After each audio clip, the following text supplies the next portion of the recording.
সুপ্রিয় দর্শক, এই ভদ্রলোক আমার পাশে যে দাঁড়িয়ে রয়েছেন, আপনাদের আমার মনে হয় যে পরিচয় করার কোনো প্রয়োজন আছে বলে আমি মনে করছি না, কারণ মঞ্চে তাকে আপনারা উপস্থাপক হিসাবে দেখেছেন, কিন্তু তার জন্য সেটি হচ্ছে একটি বাড়তি মাইল ফলক। আসলে তিনি কাজ করে থাকেন এই কমিউনিটির অন্যতম তরুণ, সফল এবং অভিজ্ঞ রিয়েলটর। তিনি অত্যন্ত সফল একজন মানুষ বলা যায়। বিভিন্ন দিকে একজন মানুষের যে কত ধরনের কোয়ালিটি থাকে সেটি মাহবুব ওসমানীকে না দেখলে বিশ্বাস করা যায় না। তিনি এখন ক্যামেরার সামনে, অবশ্য মঞ্চে পুরো সময়ই ছিলেন।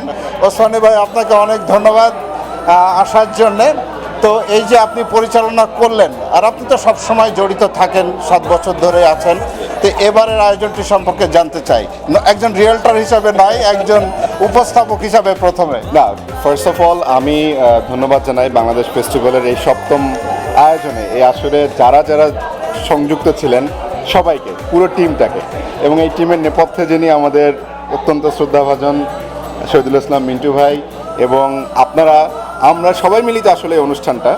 আর এই অনুষ্ঠানের সবচেয়ে বড় প্রাণ হচ্ছে আমাদের দর্শকরা যেভাবে করে পুরো অনুষ্ঠানটি উপভোগ করেছেন এবং সেটা আমরা দেখেছিও।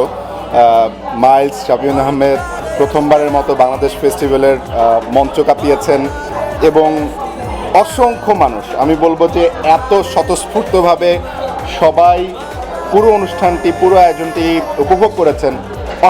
অসাধারণ।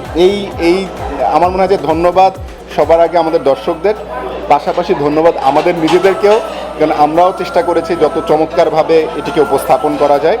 আমি আমার জায়গা থেকে এবং প্রত্যেকের জায়গা থেকে, মাসুদ আপনি নিজেও কিন্তু স্টেজে পারফর্ম করেছেন, আমরা চেষ্টা করেছি আমাদের দর্শকদেরকে যতখানি আনন্দ দেওয়া যায়। হ্যাঁ, তার মধ্যে হয়তো আমাদের ভুল ত্রুটি থাকবেই।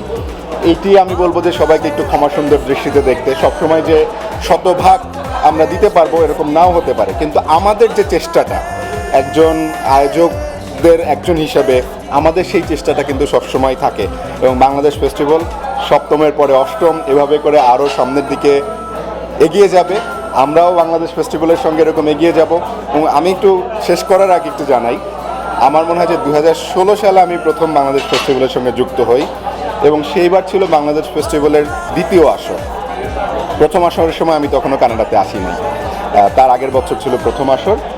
2য় আসর থেকেই বাংলাদেশ ফেস্টিভ্যালের সঙ্গে নানাভাবে আমরা আছি উপস্থাপনায়। এবারের বোধহয় 3বারের মতো আমি বাংলাদেশ ফেস্টিভ্যালের মঞ্চে উপস্থাপক হিসেবে কাজ করেছি।